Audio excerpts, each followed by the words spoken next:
En un pueblo remoto de Australia, la policía hace un descubrimiento espantoso.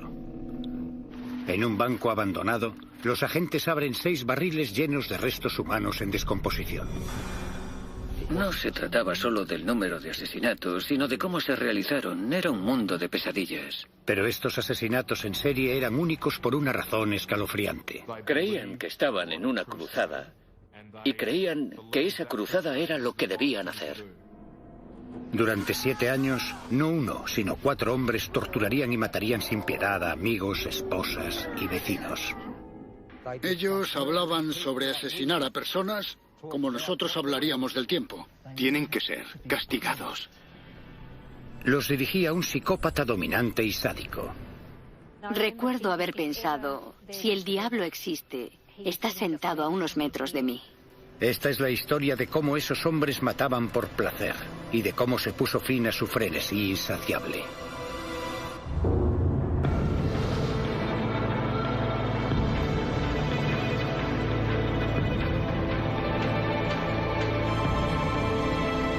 Asesinos en serie. Los cadáveres de los barriles. Adelaida, la honrada y conservadora capital del sur de Australia, posee 1 millón de habitantes y se conoce como la ciudad de las iglesias. Sin embargo, al norte de la ciudad se extienden muchos barrios desfavorecidos y empobrecidos que albergan a la mayoría de la clase marginada de Adelaida. En noviembre de 1998, Elizabeth Haydon, esposa y madre de 7 hijos, desaparece de su casa de Salisbury North, una de las zonas más desfavorecidas de la ciudad. Se le pide al marido de Elizabeth Haydon, Mark, que acuda a la comisaría para prestar declaración y responder a las preguntas del detective Greg Stone. Señor Haydon, lo que no entiendo es que su esposa Elizabeth desaparezca. Y la única razón por la que sabemos que ha desaparecido es porque su hermano denunció la desaparición. Lo que quiero saber es por qué usted no lo hizo. Mire, hace una semana, mi compañero John Bunting dijo que mi mujer había intentado besarlo y él la había rechazado. Al día siguiente, ella se había ido. La declaración de Mark Haydon no convenció a los investigadores y comprobaron su versión de los hechos. John Bunting, un trabajador del matadero de 32 años de edad, corroboró la historia. El inspector jefe, Dennis Edmonds, recuerda por qué sus detectives desconfiaron. Su marido no parecía estar preocupado por dónde estaba ella o dónde podría haber ido. Tienes el presentimiento de que algo va mal. No estás seguro de qué se trata, pero tu trabajo es averiguar qué está pasando. El segundo nombre de la declaración de Haydon enseguida alerta a los agentes. Ella se marchó y al día siguiente me quedé en casa de mi amigo Robert Wagner. Robert Wagner, de 27 años y desempleado, ya era conocido por la policía. En 1997 se denunció la desaparición de su compañero sentimental homosexual Barry Lane. Al comprobar las cuentas bancarias de Lane, la policía encontró algo sospechoso. Jeremy Putney era periodista y estaba trabajando en Adelaida en aquel momento. La policía pudo establecer que Barry Lane, que estaba desaparecido, pero no necesariamente muerto, accedía con regularidad a sus cuentas bancarias. O si no él, alguien lo hacía. La policía instaló una cámara de vigilancia. Y durante el transcurso de unos pocos meses, obtuvieron imágenes de alguien retirando dinero de la cuenta de Barry Lane. Aquella persona no era Barry Lane, sino Robert Wagner. Los detectives Greg Stone y Steve McCoy revisaron todos los casos archivados de personas desaparecidas y realizaron un descubrimiento alarmante. Al menos 5 de aquellas desapariciones estaban conectadas. Bunting y Wagner eran el denominador común. La policía podía ahora conectar a estos 3 hombres con una lista asombrosa de personas desaparecidas en el norte de Adelaida y alrededores. La esposa de Mark Haydon, Elizabeth, desaparecida. El antiguo compañero de Robert Wagner, Barry Lane, desaparecido. Clinton Tresize, antiguo compañero de Barry Lane, desaparecido. Y los vecinos de John Bunting, Susan Allen y Ray Davis, desaparecidos. A medida que más y más casos de desaparición se relacionaban, la policía comenzó a presionar cada vez más al grupo. Los tenían bajo vigilancia estaban bajo la atenta mirada de la policía. Creímos que ya teníamos suficiente información para pedir al Tribunal Supremo una orden para intervenir las líneas telefónicas. Le he echado el ojo a ese a la vuelta de la esquina. Hagámosle una visita. Sí, tío, sí. Debbie Marshall es una periodista que escuchó cómo los sospechosos se comunicaban en clave. Recogen esas grabaciones y escuchan a Bunting y a Wagner usar términos muy extraños, cosas como que necesitan ir a la clínica, necesitan hacerse buenos, es la hora de jugar. Mientras unos agentes analizan las llamadas, otros miembros de un equipo de 20 personas encuentran una pista importante para el caso de Elizabeth Haydon. Estábamos buscando un Land Cruiser del que era propietaria y el coche había desaparecido. El 18 de mayo, los investigadores siguen a Bunting y a Wagner, que conducen 150 kilómetros hacia el norte de Adelaida, hasta una población remota llamada Snowtown. Los dos hombres llevan sin querer a los agentes directamente hacia una prueba que hasta el momento se les había escapado, el vehículo de Elizabeth Haydon. Su mayor avance. Un equipo de investigadores se desplaza hasta Snowtown para examinar el vehículo. Entre ellos un experimentado agente en escenas del crimen, Gordon Drage. La idea era confiscar el coche, examinarlo por los forenses y ver si había alguna conexión entre el coche y los desaparecidos. Está vacío, pero el propietario de la casa les cuenta a los detectives que el contenido del coche lo habían llevado al otro lado de la calle, a un banco abandonado. Uno de los detectives me llamó a un lado y dijo, no te vas a creer esto. Dijo, tenemos que cruzar la calle, a un antiguo banco estatal.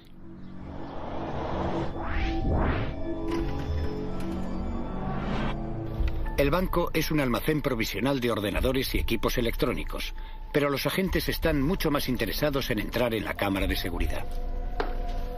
Cuando abrimos la puerta, nos encontramos con una pared cubierta por un plástico negro, sujeto con celo por los bordes y con un corte justo en el centro.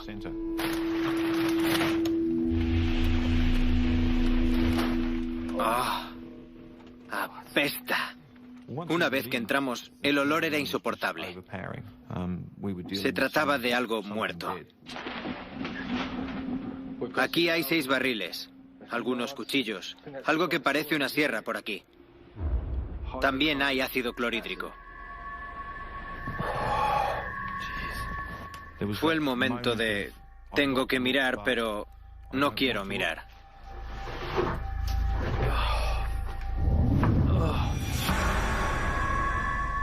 El primer barril contiene restos humanos. Pude ver una mano y un pie. Abrí los barriles de uno en uno. En algunos solo había tierra y partes de cadáveres y otros estaban casi hasta arriba de un líquido denso y pegajoso.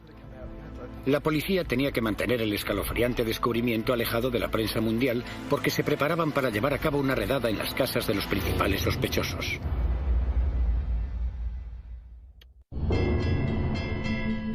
La principal unidad criminal de la Policía del Sur de Australia está investigando la desaparición de 5 personas en Adelaida.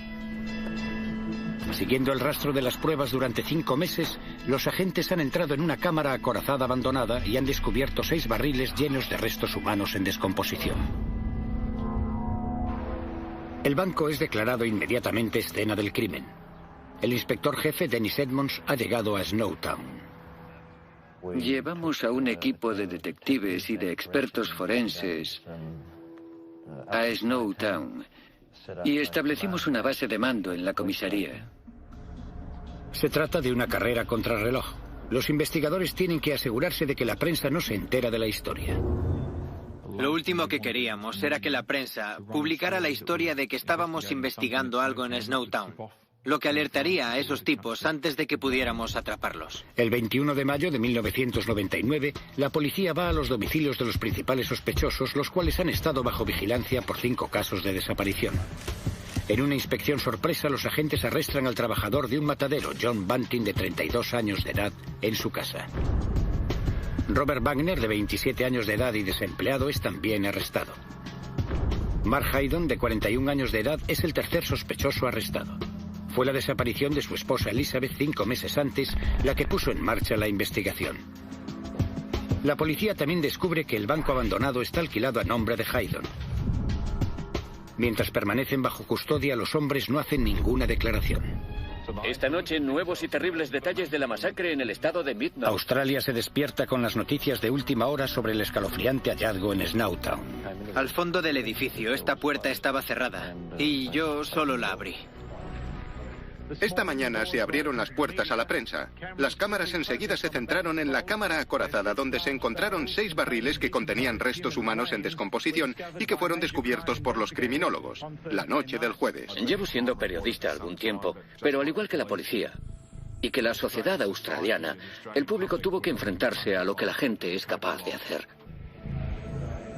Más tarde, aquella noche, los medios estaban desesperados por conseguir una imagen de los 3 acusados. Se les acusa del asesinato de una persona sin identificar. Se trata de un cargo para mantenerlos bajo custodia mientras continúa la investigación. Mientras Bunting iba del banquillo de los acusados a la celda, una gran sonrisa iluminó su cara. Los científicos forenses examinan ahora los restos en descomposición que había dentro de cada barril. Con algunos de los restos empapados en ácido, la identificación podría ser difícil y peligrosa. Sin embargo, este terrible intento de destruir pruebas podría ser útil para la investigación, de acuerdo con el antropólogo forense Matthew Henneberg. Estos cuerpos fueron introducidos en ácido clorhídrico. Este ácido, además de disolver los minerales de los huesos, los conserva, no los disuelve. De hecho, conserva los cadáveres para que los podamos estudiar. En cuanto trasvasan los cadáveres y recomponen los cuerpos, los científicos establecen rápidamente que los 6 barriles contenían los restos de 8 cadáveres.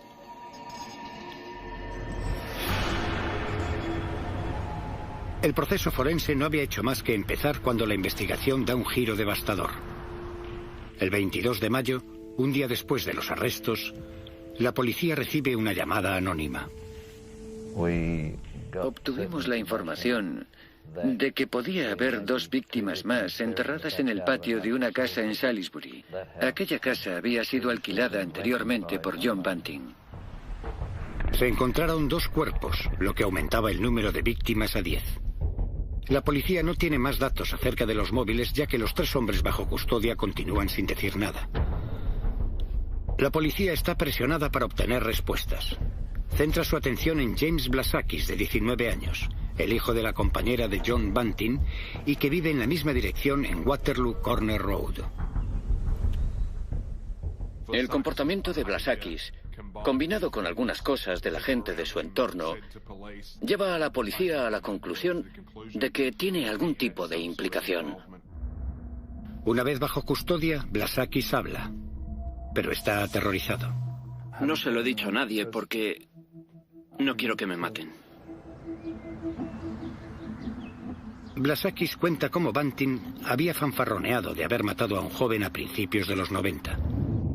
Tío, no te quedes en la puerta, siéntate. ¿Puedo poner la tele? Sí, claro, tío, por supuesto.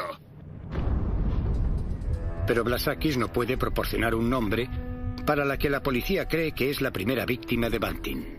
John Bunting empezó como cualquier asesino que mata excepcionalmente. Simplemente cargó los restos en el coche, condujo hasta un prado en medio de ninguna parte y los tiró allí. Comparando los detalles cruciales del asesinato con el informe forense de unos restos encontrados en una granja cercana a Lower Light en 1996, 3 años antes, la policía identificó a la víctima como Clinton Trezise, un joven de 22 años sin domicilio fijo. Clinton Trezise era un joven desilusionado. Tenía muy pocos amigos, si es que tenía alguno. Contactaba con su familia de forma irregular y era un joven solitario, lo que hizo de él el objetivo perfecto para John Bunting. Se trataba de una prueba crucial para la policía. No obstante, empezaron a unir las piezas de un mundo oscuro que se situaba en los márgenes de la respetable Adelaida. Jamie Blasakis había sido víctima de abusos sexuales por parte de su hermanastro Troy y de su vecino Jeffrey Payne. Cuando Blasakis tenía 14 años, John Bunting comenzó una relación con su madre Elizabeth. Mientras estuvo bajo custodia, el psiquiatra Paul Mullen lo evaluó. Bunting comenzó una relación con la madre de Blasakis y este adoptó el papel de padre para este joven adolescente, un padre al que nunca había conocido. Esto cautivó al joven Blasakis. A través de Blasakis, los investigadores consiguieron una primera visión del carácter de John Bunting y de cómo fanfarroneaba de sus actos violentos, incluso del asesinato. John me contó lo que había hecho. Creí que si lo contaba, John me mataría. Alguien que conocía bien a Bunting es el padrastro de Blasakis, Marcus Johnson. Era el hombre más extraño que haya conocido. Era muy inteligente y tenía una habilidad para manipular tremenda. En la casa que compartía con su compañera Elizabeth Harvey, en el 203 de Waterloo Corner Road, Bunting era el centro de atención de su pequeño círculo formado por Robert Wagner, Mark Haydon y Jamie Blasakis. Maricones y pedófilos. Están por todas partes.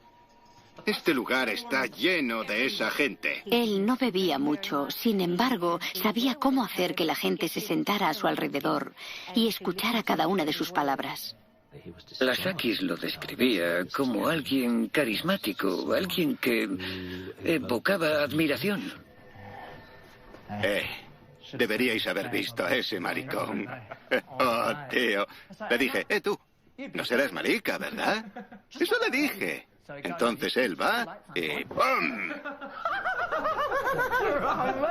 Deberíais haberlo visto, tío. Se cayó como un saco de patatas.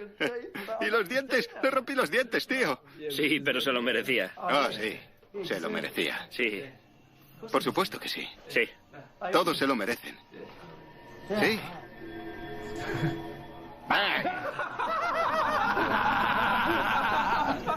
Estaba asustado, estaba intimidado. La gente estaba o con él o contra él. Y si estaban contra él, pasarían miedo el resto de sus vidas. Blasakis reveló a los investigadores que 5 años después de que Bunting cometiera su primer crimen en 1992, estaba preparado para matar de nuevo, y esta vez tenía un servicial compañero de crímenes. Robert Wagner no tiene una personalidad muy formada, no tiene una personalidad fuerte. Sin embargo, tenía un lado oscuro. Ambos hombres salieron en busca de su próximo objetivo, Ray Davies, de 26 años, un hombre trastornado y con deficiencia intelectual que vivía cerca de Bunting.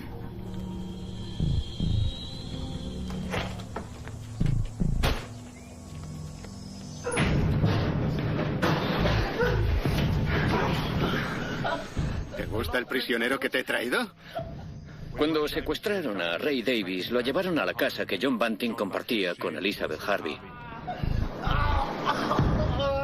Y fue allí donde lo asesinaron estrangulándolo hasta la muerte.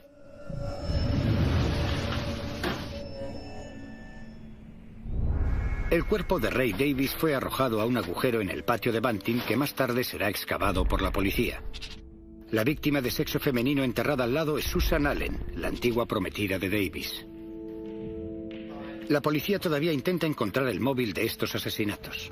Sin embargo, descubren que una semana después de su muerte se vende la caravana de Ray Davies y las pruebas encontradas en la casa de Bunting demuestran que éste accedió a las cuentas bancarias de las dos víctimas. Con frecuencia le pedían a las víctimas sus números secretos y accedían a sus cuentas bancarias.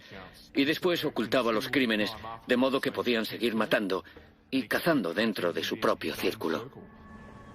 Casi un año después del asesinato de Ray Davies, Bunting y Wagner escogieron a su próxima víctima en el vecindario, Michael Gardiner, de 19 años.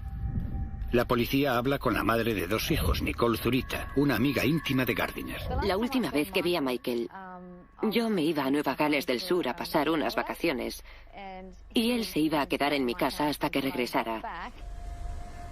Cuando volví a casa, Michael se había ido y mis pertenencias no estaban. La policía empieza a reunir pruebas de un móvil más siniestro para cometer estos asesinatos. Bunting tenía ese tablón de arañas, como él le llamaba, que tenía una serie de papeles unidos por hilos de lana, con los nombres y las direcciones de la gente que Bunting creía que tenían que ser castigados. Aquellos que tenían que ser castigados eran los pedófilos y los homosexuales. Bunting no hacía distinciones entre ellos. Encontraba pedófilos escondidos en todas partes.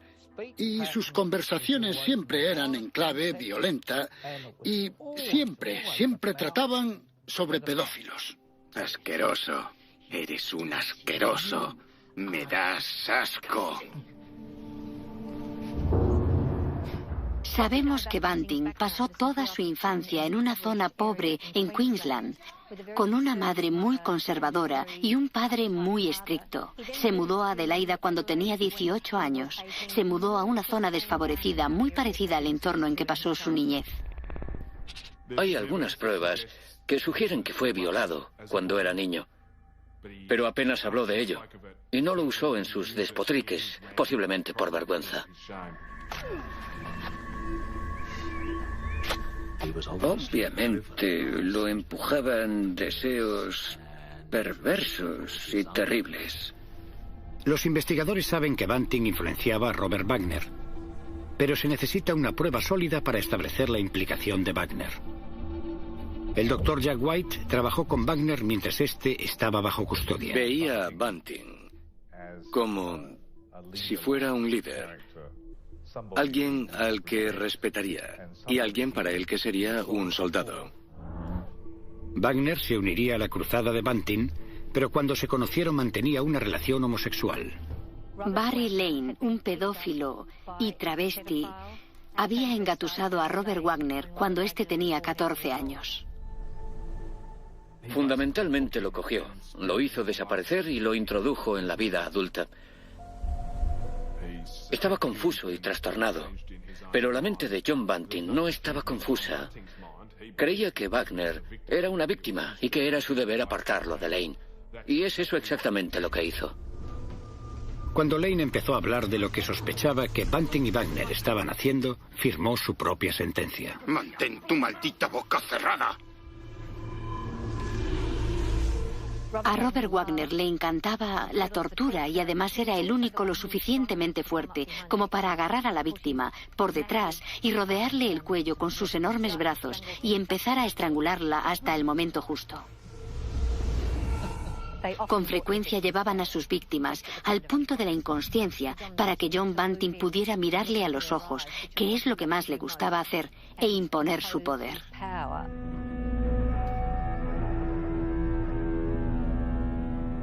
Poco tiempo después de la muerte de Barry Lane, a finales de 1997, se encontró a un hombre joven colgado de un árbol en Kersburg, al norte de Adelaida.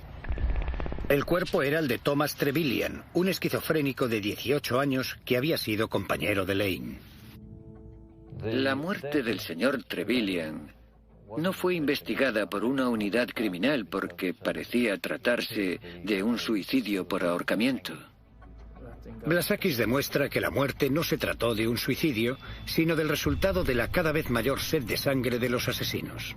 El móvil aquí era el odio que John Bunting tenía hacia ese tipo de gente, que se convirtió en sed de muerte. Quería matar a gente. Al final solo estaba buscando a la persona adecuada para matar. Más declaraciones de Blasakis pondrían de manifiesto cómo se aceleraron los asesinatos y cómo él mismo se vio atrapado por Bunting en un círculo de asesinos.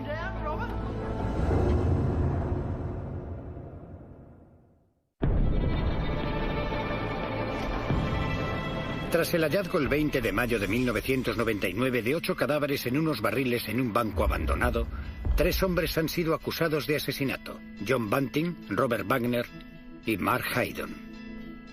Pensamos que este puede ser uno de los casos de asesinato de mayor magnitud de Australia y probablemente del mundo. Otro hombre, Jamie Blasakis, de 19 años, está bajo custodia policial, proporcionando detalles de los asesinatos, pruebas cruciales para la acusación. La razón por la que seguí mintiendo fue porque podía hacérmelo a mí. Las confesiones de James Blasakis eran cruciales a la hora de entender qué había pasado por qué había pasado, quién había hecho qué y cómo unir todas las pruebas para llevar a Bunting, a Wagner y a Haydon ante los tribunales. Con la ayuda de Blasakis, la policía ha identificado a 6 víctimas: Clinton Trezais, Ray Davis, Susan Allen, Michael Gardiner, Barry Lane y Thomas Trevelyan. Los móviles de los asesinatos están cada vez más claros. John Bunting escogió a Michael Gardiner porque era homosexual. Simple y llanamente por esa razón. Asociaba homosexual con pedofilia. Este lugar está lleno de maricones y pedófilos. Están por todas las esquinas. Este lugar está lleno de esa gente. Tenemos a esos degenerados, apestosos pedófilos por todas partes. La mayoría tendrán que hacer una visita a la clínica. Tienen que ser castigados. A medida que Blasakis continúa con su declaración, también va desvelando poco a poco cómo se vio atrapado por el oscuro círculo de muerte. James Blasakis dice que salió una noche y volvió.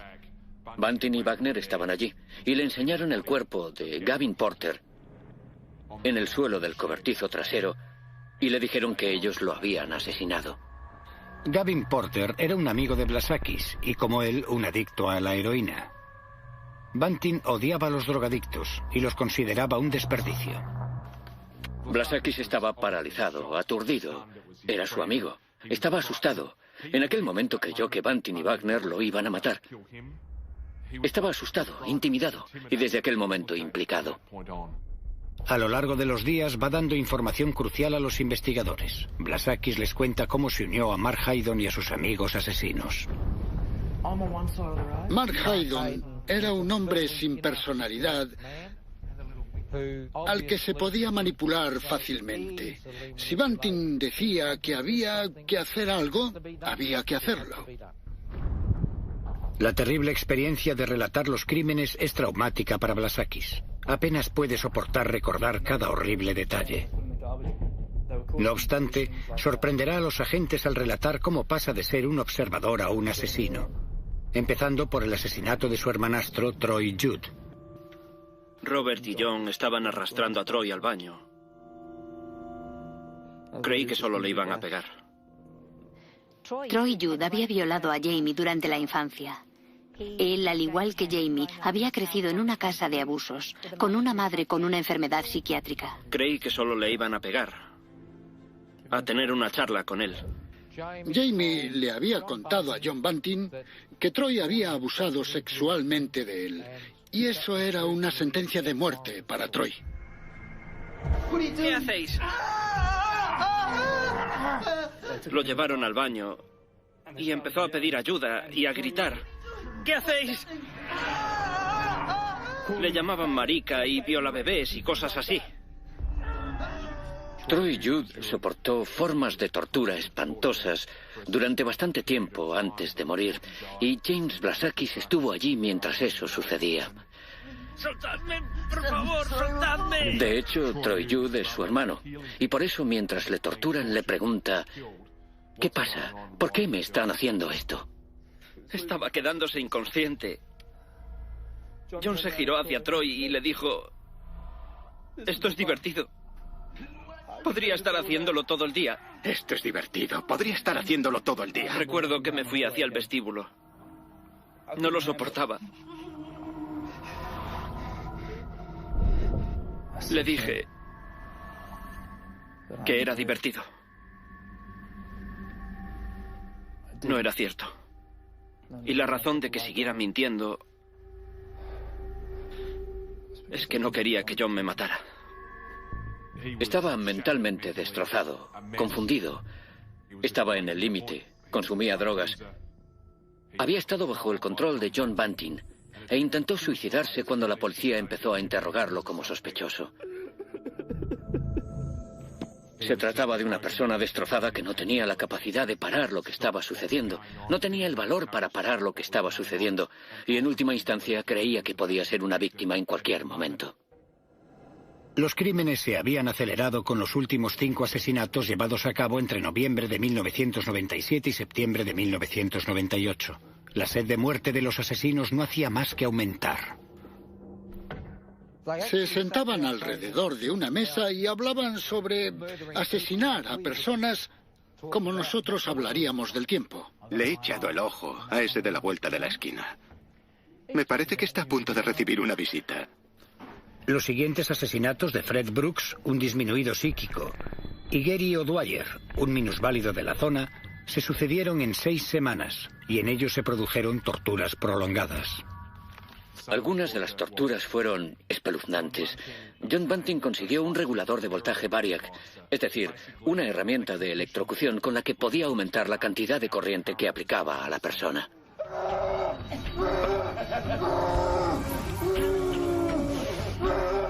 Al aumentar el número de víctimas, sus restos fueron guardados en barriles. Acto que para los psicólogos implicados en el caso proporciona información sobre la mente perturbada de John Bunting. Opino que en Bunting hay una clara fascinación por los cadáveres. Guarda los cuerpos no solo para evitar que los encuentren, ya que si algo hace que sea posible encontrarlos es guardarlos, sino por una necesidad de tenerlo todo bajo control, incluso los cadáveres, y para tenerlos disponibles y alimentar su fascinación. Mark Haydon ha permanecido callado durante su custodia. La desaparición de su mujer Elizabeth en noviembre de 1998 desencadenó toda la investigación. Gracias a Blasakis, la policía descubre que los barriles estaban guardados en el garaje de Haydon y que éste había cometido el error de contarle a su mujer Elizabeth demasiadas cosas. Su marido estaba guardando cadáveres en barriles en el cobertizo del patio. John Bunting estaba buscando gente a la que matar.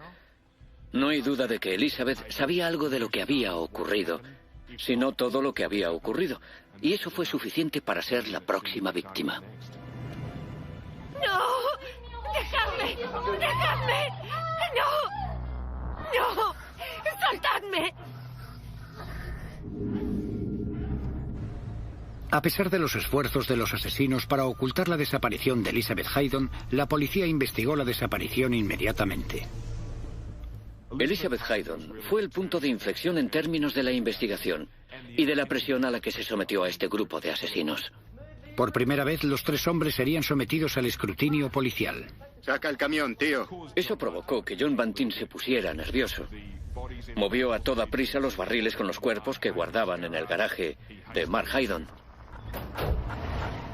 Todo esto dejó un rastro. Finalmente, los barriles fueron llevados a un banco abandonado a 2 horas al norte de Adelaida, a Snowtown. A pesar del aumento de la incómoda presencia policial alrededor de los sospechosos, los asesinos no cesaron.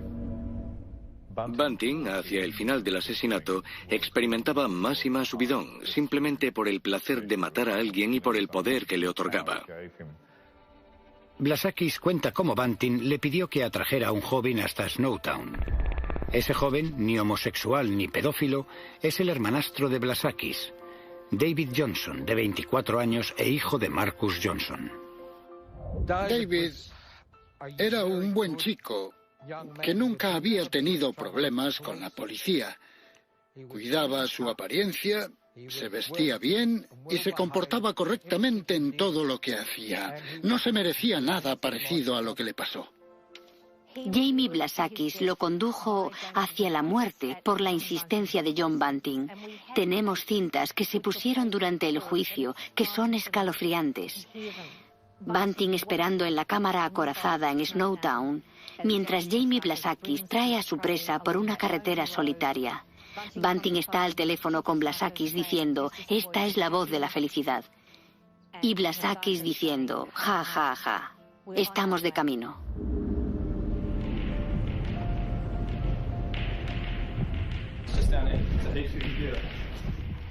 Buenas, David. ¿Cómo os va, tíos? Sabemos que cuando David Johnson entró en la cámara estaba confuso como lo estaría cualquiera. Ponlo en el suelo, Robert. Estaba aterrorizado. Y le temblaban las piernas, le temblaban. Sujétalo, Robert. Pasa por aquí. Sujétalo, Robert. Miraba alrededor, pero no sabía lo que estaba pasando. Estaba soportando mucho dolor.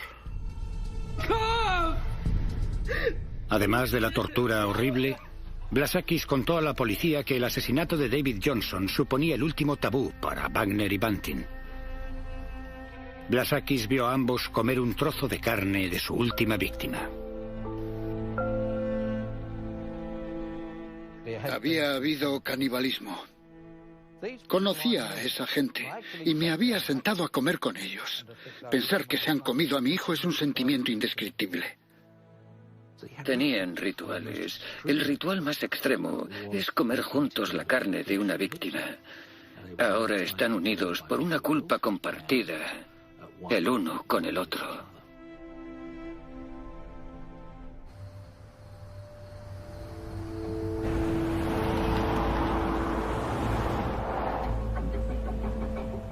El 2 de junio de 1999, tras 6 días traumáticos dando pruebas perturbadoras a la policía, James Blasakis es acusado de asesinato. Su testimonio es crucial en el caso contra sus compañeros asesinos. El 2 de julio, John Banting, Robert Wagner y Mark Haydon son acusados conjuntamente de 10 asesinatos. Australia entera espera el juicio más espeluznante de la historia criminal del país. A medida que el público recibe más detalles espantosos sobre los asesinatos, la revelación de que Banting podría haber sido atrapado tras su primer asesinato estremece al país.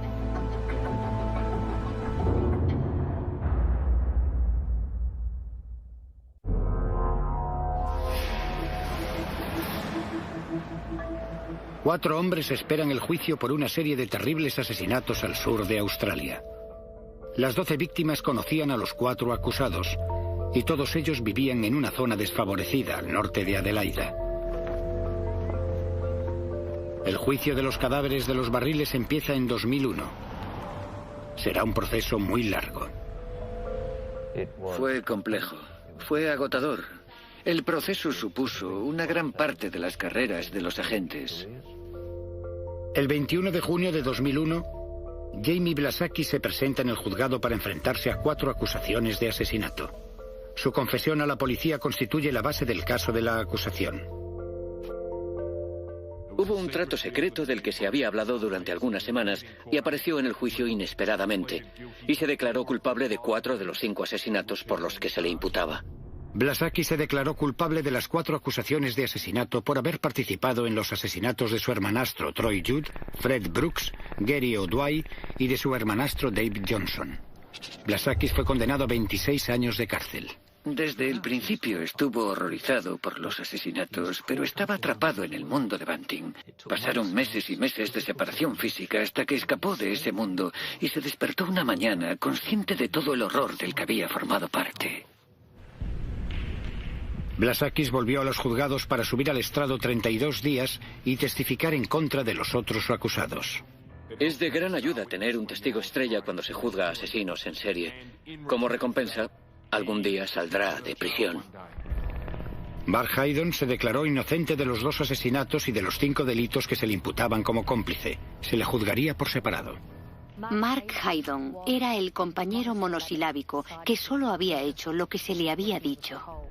Tuvo su propio juicio y simplemente estuvo sentado mirando al suelo. Las acusaciones de asesinato contra Haydon fueron desestimadas, pero se le declaró culpable de todos los cargos como cómplice. El juez lo desestimó por tratarse de un sirviente pasivo y fue condenado a 25 años de prisión. En octubre de 2002 empiezan los juicios de Robert Wagner y John Banting. Robert Wagner, acusado de 11 asesinatos, se declara culpable de 3 de ellos e inocente del resto de las acusaciones. John Banting se declara inocente de los 12 cargos de asesinato. Dijeron que habían asesinado a pedófilos, gente que hubiera hecho daño a niños, cuando en realidad la mayoría de las víctimas eran personas simplemente no tan privilegiadas como otras, o cuyas vidas se habían torcido.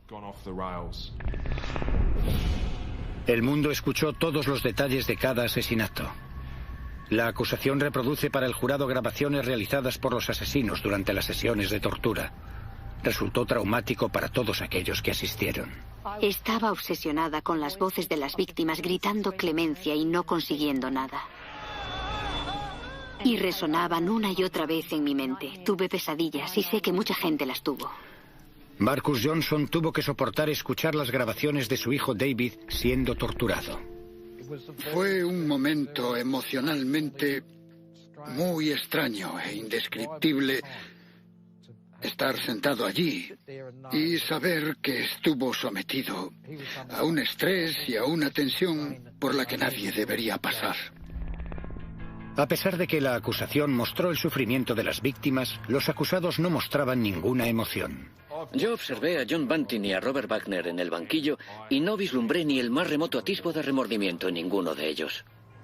En septiembre de 2003 se dictó sentencia. Robert Wagner fue declarado culpable de 10 asesinatos. Pasaría el resto de su vida entre rejas por su deseo compulsivo de matar.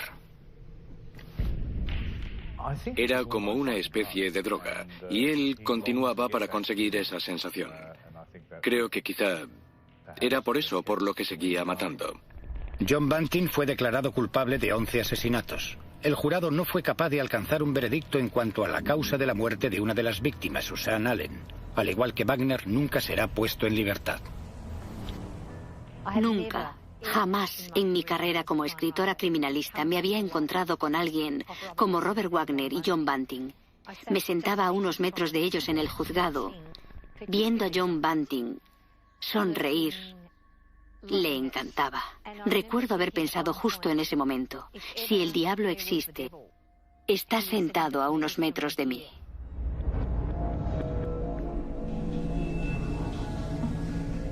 El caso está cerrado.